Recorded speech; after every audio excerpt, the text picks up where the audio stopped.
Welcome back to NBA Cinema.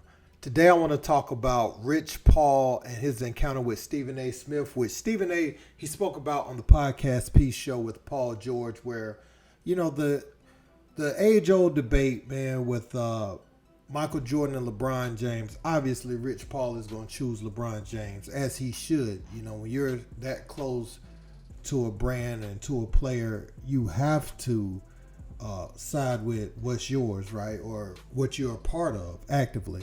And Stephen A. Smith, you know, he's been on record many times saying LeBron is number 2 in his eyes, but some of LeBron's shortcomings in critical moments, like not counting Jordan getting put out in the first round and stuff like that, because that's a team thing. But it's about how you look as a player, and do we feel like you did everything that you could do in the process of the elimination. And he had some questions about that, as do I at times. You know, I wonder, could LeBron have done more? Because Jordan, every time I've seen him lose, I knew that the team was just that much better than them at that time, especially in his prime.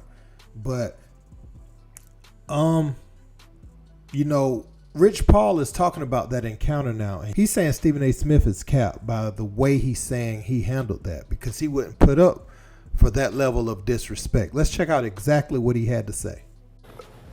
Stephen A. Smith went on the podcast Peace Show recently. Cap. We're going to get there. Immediately.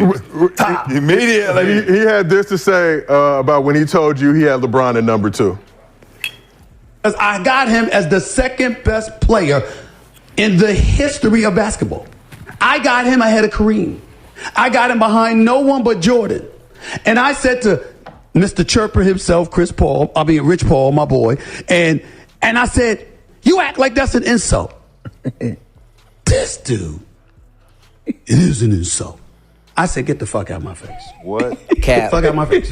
Exactly what I said to him. I don't want to talk to you no more. You can't talk to me about it. So, we got you here, so I need to know on the record, did Stephen A. really tell you get the fuck out of my face?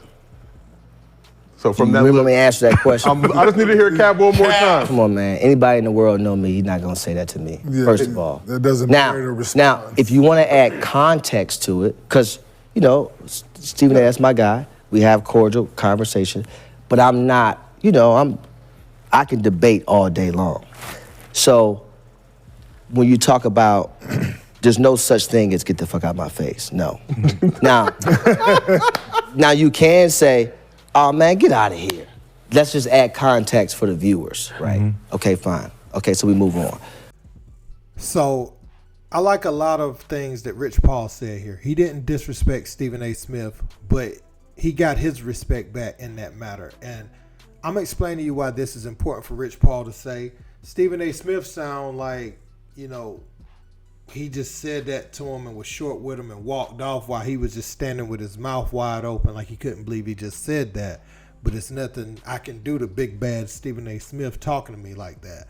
And when you put stories out there like that, you know, you put a narrative out there inadvertently that you can just disrespect Rich Paul like that. So now, you know, the next person that disagrees with him may think that actually happened. And I ain't saying it didn't or did. I'm just saying, you know, you don't put it out there like that. You could have just said that we agreed to disagree and we went our separate ways, rather than making it look like you disrespected him like that.